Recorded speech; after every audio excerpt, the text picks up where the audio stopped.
You have tried budgeting. You downloaded the app. You made the spreadsheet.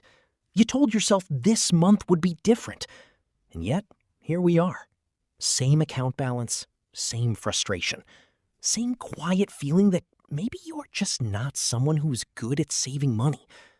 Here is what I want you to hear right now. That story you have been telling yourself, that you are bad with money, that you lack discipline, that everyone else seems to figure this out except you, that story is wrong. And more importantly, it is keeping you stuck.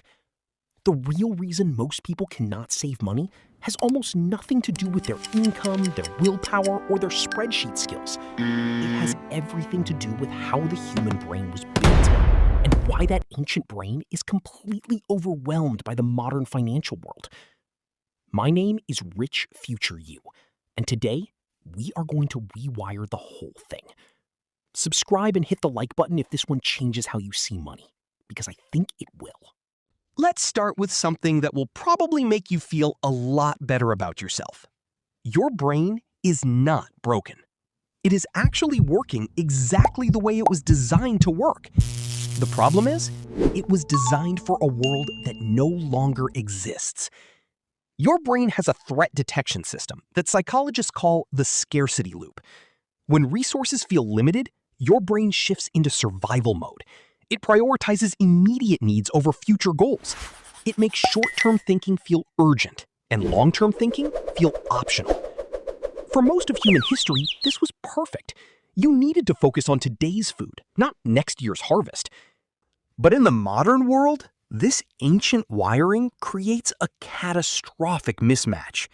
Every financial stress, a big bill, a low account balance, an unexpected expense, triggers that same survival response. And here is where it gets really important. Research from Princeton and Harvard shows that financial stress consumes the equivalent of 13 IQ points of cognitive bandwidth. That is not a metaphor. That is a measurable reduction in your ability to plan, make decisions, and delay gratification. When you are financially stressed, you are literally less capable of making the smart long-term choices that would fix the financial stress. That is the scarcity loop. Stress makes it harder to save. Not saving creates more stress. More stress makes it even harder to save. Most people are trapped in this loop for years, sometimes decades, without ever understanding what is actually happening. And here is the cruel irony. The standard advice, just budget better, just spend less, just try harder, requires exactly the cognitive resources that financial stress is depleting. It is like telling someone to run faster while their shoelaces are tied together. Now let us talk about budgets, because this is where most people get stuck and where most financial advice completely fails them. Not because they are lazy, not because they do not want to succeed, but because budgets are fundamentally a willpower-based system. And as we just established, willpower is exactly the resource that financial stress depletes first. A budget asks you to make dozens of conscious spending decisions every single week. Every purchase becomes a mental calculation. Can I afford this? Is this in the budget? What category does this come from? That is exhausting. And the moment you have one bad week, stressful job, relationship problems, just a rough Tuesday, the whole system collapses. There is also a deeper problem with budgets that almost nobody talks about. They focus on restriction, and restriction activates the same scarcity response we just discussed. When you feel like you cannot spend money, money starts to feel even more scarce, which triggers more stress, which depletes more willpower, which makes the budget even harder to follow. This is why the people who successfully save money long-term are almost never the ones with the most detailed budgets. They are the ones who stopped relying on willpower entirely and built a system that makes saving automatic and spending restrictions nearly invisible. Here is something that nobody in personal finance wants to say out loud. For a lot of people, the barrier to saving money is not math. It is identity. Think about the last time you made a purchase you probably should not have. Maybe it was a dinner out when you should have eaten at home. Maybe it was a piece of clothing you did not need. Maybe it was just one more round when you should have called it a night. Now ask yourself honestly, was that purchase about the thing you bought? Or was it about how buying it made you feel? Because for most people, spending money is deeply connected to their sense of self, generosity, success, living a full life, treating yourself because you worked hard and deserve it. And here is the trap.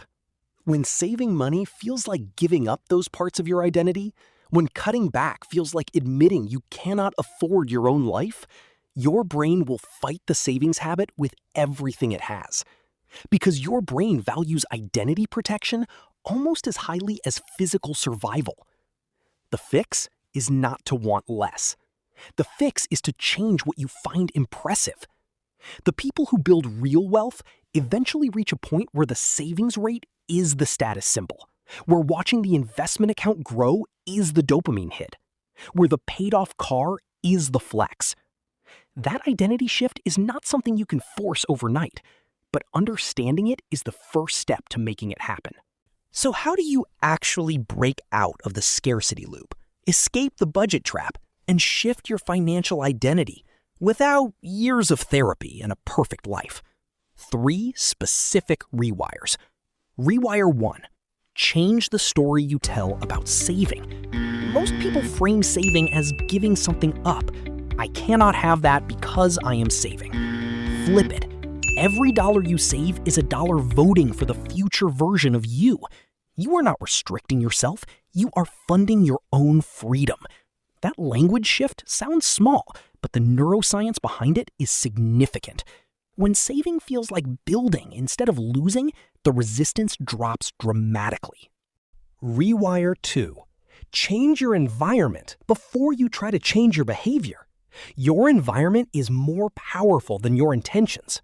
If your savings account is visible in the same app as your spending account, it becomes spending money.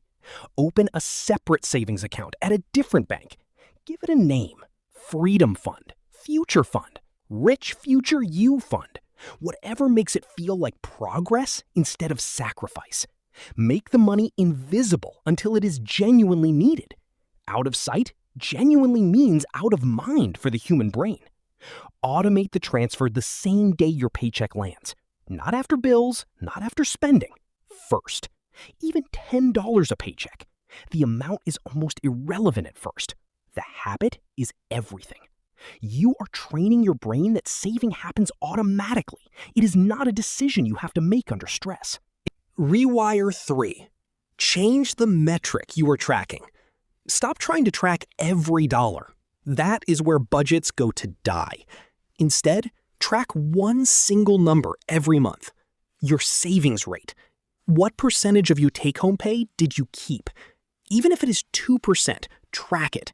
Then try to make it 3. The savings rate is the only number that predicts long-term wealth. Not your salary, not your investment returns, not your credit score. Just the gap between what comes in and what stays. Let me leave you with one number that replaces everything: your savings rate. If you save 10% of your income, you can retire in roughly 43 years. Save 20%, and that drops to 37 years. Save 30%, and you are looking at 28 years. Save 50%, and financial independence is 17 years away, regardless of your income level. Think about that. The single most powerful predictor of when you achieve financial freedom is not how much you earn. It is how much of what you earn you keep. A person earning $40,000 with a 30% savings rate is building wealth faster than someone earning $100,000 with a 5% savings rate. That is the real game, not the income, the gap. The reason you have not been able to save money is not a character flaw. It is a systems problem. Your brain was not built for this. The financial environment around you was not designed to help you. And the standard advice, budget more, want less, try harder, was never going to fix a systems problem with a willpower solution. 3 rewires. Change the story. Change the environment. Change the metric. Start with one. Just one. Today. If you want the full system, every worksheet, tracker, and action plan from this video series, the link is in the description. The Rich Future You money system takes everything we have covered in these 3 videos and turns it into a 30-day step-by-step action plan. Subscribe for a new video every Tuesday and Thursday. Rich Future You is counting on the decision you make right now.